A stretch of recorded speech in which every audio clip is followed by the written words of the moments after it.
Hello everyone. Now the topic is accounting rules. See this video fully, share with your friends, subscribe to this channel, do the likes. This is very important topic based on the practical sums. Based on this topic only we are going to do journals, ledger and final accounts. Now let us start the topic.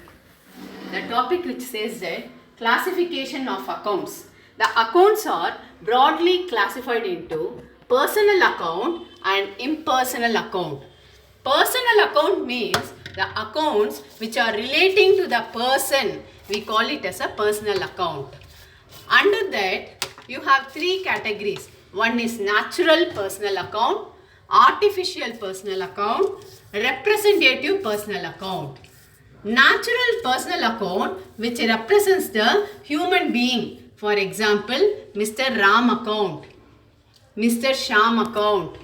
So that says the natural personal account.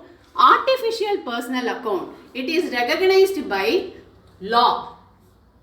That is, for example, bank. The bank is a artificial person which has been created by the person. So we call it as a artificial personal account. Or any company, X and Y company account. So it is created by law as a person. So it is artificial personal account. A representative personal account in that means group of persons. For example, outstanding salary.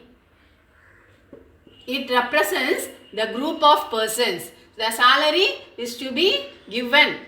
It has not yet paid.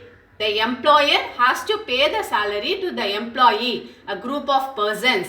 That we say it as a representative personal account. The next concept is impersonal account. Impersonal account which classifies into two divisions. First let us see what is impersonal account. The accounts which are not relating to the person, we call it as a impersonal account. Under that you have two categories. One is real account and nominal account. First we will study about the real account. Real account which basically says it consists of both the tangible as well as intangible assets. Tangible in the sense what? You can touch the asset and you can enjoy the benefits of the asset. You can see the asset, that is tangible asset. Whereas intangible, you cannot touch it. You cannot see that is intangible asset. Tangible asset examples are land and building, plant and machinery. So these are the examples of tangible asset. Whereas intangible asset examples are goodwill.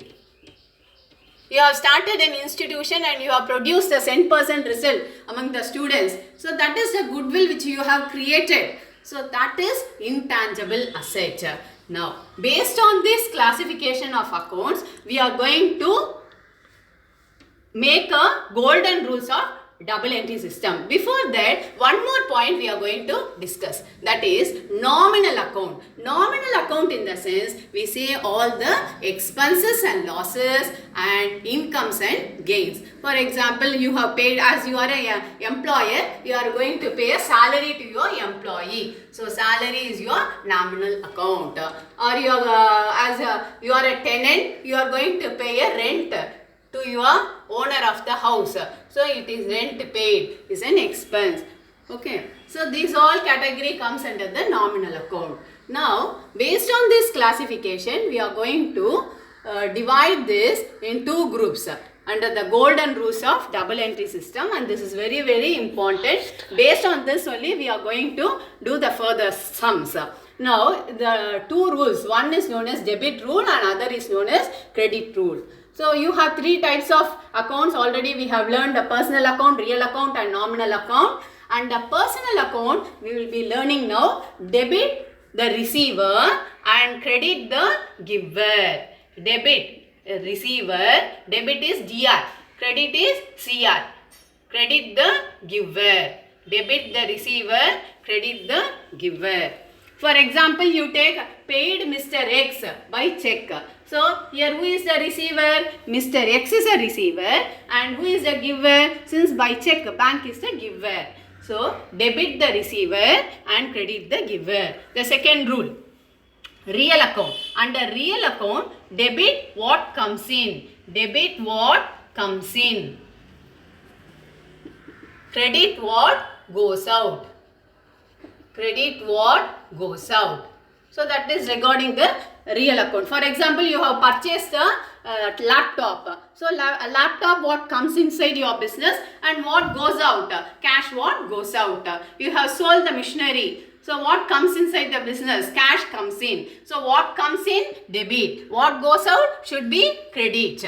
So that is the next point is nominal account. Under nominal account, all expenses and losses debited.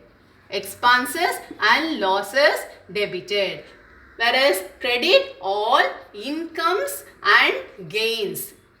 Incomes and gains, that is profits, should be credited. For example, you paid a rent. So rent is an expense.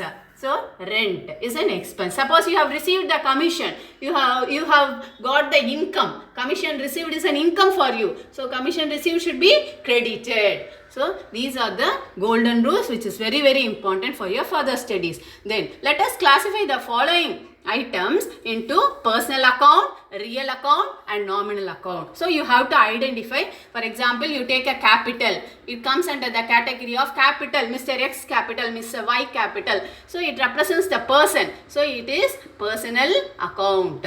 Then next we say building. Building in as asset. So it comes under the, all the assets comes under the real account. Then next is interest received. Interest received is an income, isn't it? So all the incomes, in which account we will be writing? Nominal account. Then next, bank. Bank is a man-made thing, that is artificial personal account. So we can group it under the personal account. So like this we have studied all about the classification and all about the double entry system of bookkeeping. So under this double entry system, each debit will have a corresponding credit. So this is one of the very very important concept. As you know that the rules, we have to follow this rules and see this video as many times as possible so that you can understand the concept very clearly. And the next video we will be going to do the journals, ledger and final accounts. Thank you very much for watching that video.